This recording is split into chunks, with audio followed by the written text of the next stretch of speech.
Monday, April 5. Covenant with God.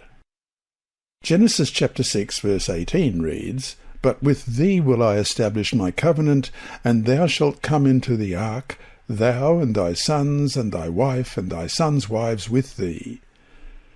In the above verse, the word covenant appears for the first time in the Bible, and in this context, God has just told Noah about his decision to destroy the earth because of the massive and continuing spread of sin.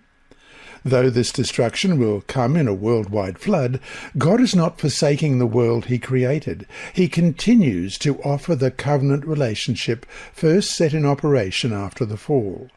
The divine I, who offers the covenant, is himself the ground of Noah's security. As the covenant-keeping God, the Lord promised to protect the family members who were willing to live in a committed relationship with him, one that resulted in obedience. Question: was the covenant with Noah just one-sided? Remember that the idea of a covenant implies more than one party. Did Noah have his end of the deal to uphold? What lesson is there for us in the answer to these questions? God tells Noah that there is going to be a flood and the world will be destroyed. But God makes a deal with him in which he promises to save Noah and his family.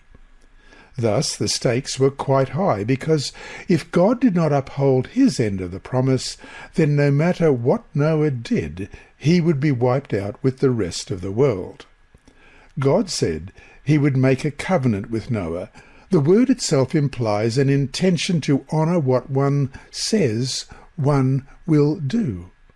It is not just some whimsical statement. The word itself comes loaded with commitment. Suppose the Lord had said to Noah, "Look, the world is coming to an end in a terrible deluge, and I might save you, or I might not. In the meantime, do this and this and this, and then we'll see what happens, but I'm not making any guarantees." Such statements hardly come with the kind of assurance and promise found in the word covenant itself. And so to finish today, some people have argued that Noah's flood was not worldwide, but merely a local deluge. If so, then in the context of what God promises in Genesis 9:15, and we'll also look at Isaiah 54 verse 9, every time another local flood happens, and they seem to happen all the time, God's covenant promise is broken.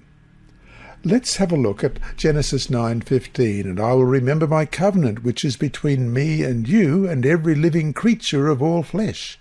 The waters shall never again become a flood to destroy all flesh." And we'll compare that with Isaiah 54 and verse 9. "For this is like the waters of Noah to me. For as I have sworn that the waters of Noah would no longer cover the earth, so have I sworn that I would not be angry with you, nor rebuke you." In contrast, the fact that there has not been another worldwide flood proves the validity of God's covenant promise. In short, what does this tell us about how we can trust his promises?